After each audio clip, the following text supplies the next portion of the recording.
Kita tahu bahwa akhir-akhir ini sedang trending dengan hashtag kabur aja dulu. Muncul di media sosial Indonesia sebagai cerminan perasaan ingin melarikan diri dari tekanan kehidupan sehari-hari. Fenomena ini mencerminkan keresahan yang mendalam, sebuah panggilan untuk menjauh sejenak dari rutinitas, ekspektasi sosial, dan beban emosional yang kian menumpuk. Tidak bermaksud untuk memunculkan kontroversi atau hal-hal lain yang memicu kegaduhan, melainkan hanya melakukan pandangan secara psikologis tentang fenomena ini. Selain itu, Philpies mengajak kalian semua berdiskusi secara sehat di kolom komentar tentang tren hashtag kabur aja dulu. Kabur aja dulu adalah hak setiap manusia, tetapi apakah mungkin tren ini mengganggu jiwa nasionalisme kalian? Silahkan berdiskusi. Secara psikologis, keinginan untuk kabur merupakan salah satu bentuk mekanisme pertahanan diri yang dikenal sebagai respon fight, flight, atau freeze. Dalam konteks ini, flight atau pelarian adalah reaksi alami tubuh ketika dihadapkan pada stres yang berkepanjangan. Banyak orang Indonesia yang merasakan beban dari tuntutan pekerjaan, pendidikan, dan norma-norma sosial yang ketat, sehingga muncul keinginan untuk sementara waktu menghindari semua itu demi mencari ketenangan. Faktor penyebab kabur aja dulu. Fenomena kabur aja dulu di Indonesia tidak muncul sebagai hasil dari satu penyebab saja, melainkan merupakan akumulasi dari berbagai tekanan yang datang dari beragam aspek kehidupan. Banyak orang merasakan beban dari ekspektasi sosial, nilai budaya, dan harapan keluarga yang tinggi, sehingga mereka harus memenuhi standar yang seringkali tampak mustahil untuk dicapai. Dalam lingkungan yang sangat menekankan pencapaian akademis, karir yang sukses, serta peran sosial yang ideal, tekanan ini justru menimbulkan beban emosional yang berat dan membuat banyak individu merasa tidak pernah cukup baik, sehingga memicu keinginan untuk melarikan diri dari tekanan tersebut.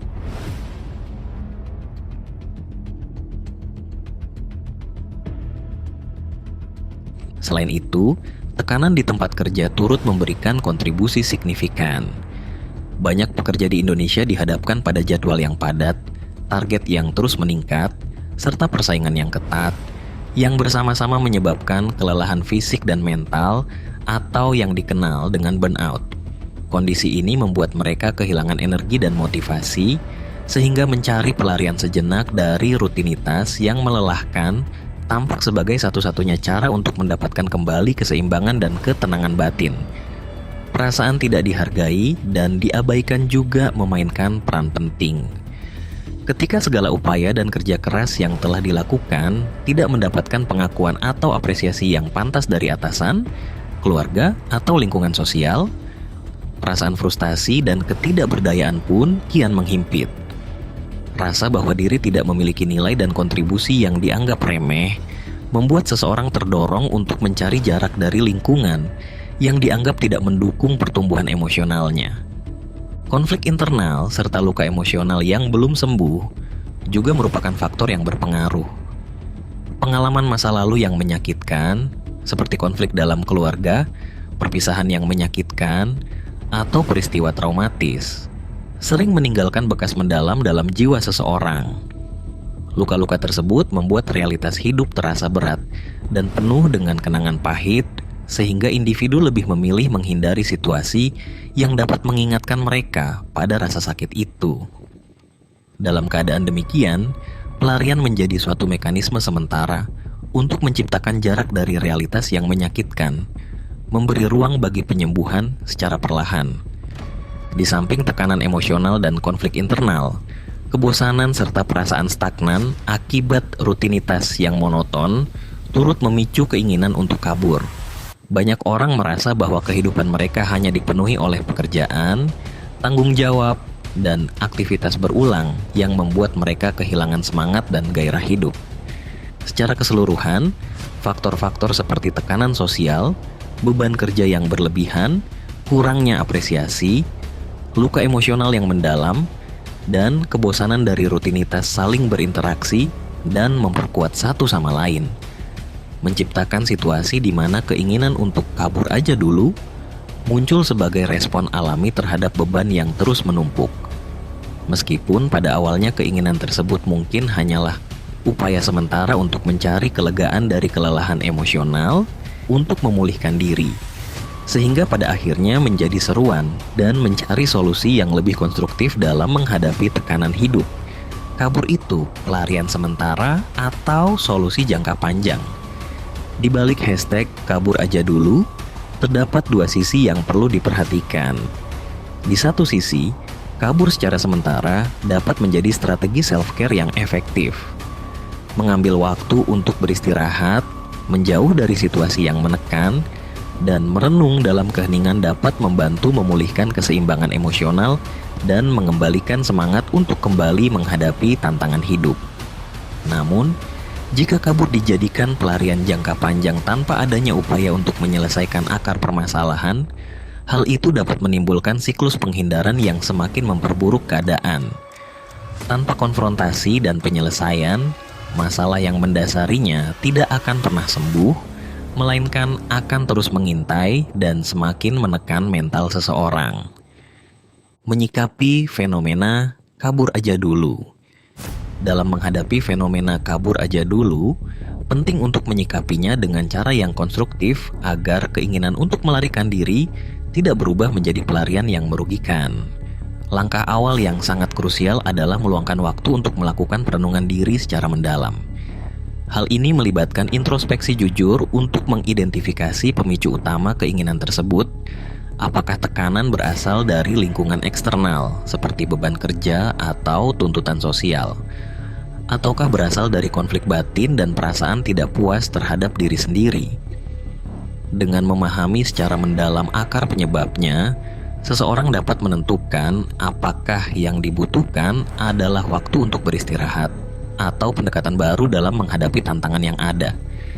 Selain itu, perawatan diri secara terencana menjadi fondasi penting untuk mengembalikan keseimbangan emosional dan fisik. Merawat diri tidak hanya sebatas mengambil cuti atau liburan, tetapi juga mencakup aktivitas seperti olahraga, meditasi, dan menjalani hobi yang menyenangkan. Aktivitas-aktivitas tersebut membantu meredakan stres dan mencegah kelelahan yang berkepanjangan. Di samping itu, mengandalkan dukungan sosial dan profesional juga sangat bermanfaat.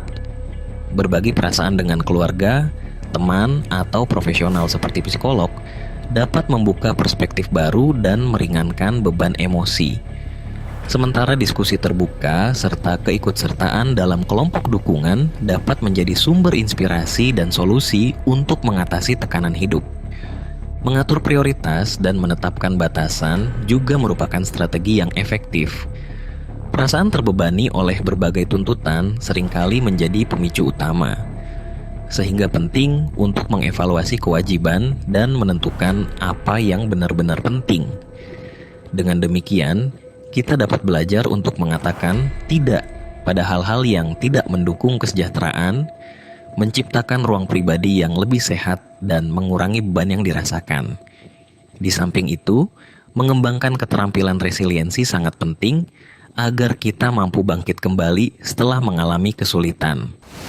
Melalui latihan mindfulness, meditasi, dan pembelajaran berkelanjutan, kekuatan mental kita akan meningkat sehingga lebih siap dalam mengelola stres dan menghadapi tantangan.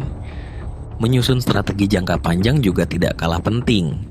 Meskipun pelarian sesaat dapat memberikan kelegaan, penting untuk merencanakan solusi jangka panjang guna mengatasi akar masalah secara efektif.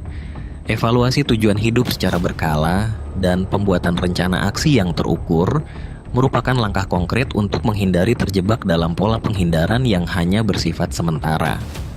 Di samping itu, membuka diri terhadap perubahan yang positif dapat mengubah energi pelarian menjadi motivasi untuk pengembangan diri. Rasa ingin kabur seringkali menandakan bahwa ada aspek kehidupan yang perlu diperbarui, sehingga dengan mencoba pengalaman baru dan melihat setiap perubahan sebagai peluang untuk tumbuh, kita dapat mengatasi perasaan stagnan yang menghambat perkembangan pribadi. Terakhir, penting juga untuk membatasi paparan konten negatif di media sosial. Penggunaan media sosial yang tidak terkontrol dapat memperburuk perasaan tidak puas dan mendorong perbandingan yang tidak sehat yang pada gilirannya menambah tekanan emosional.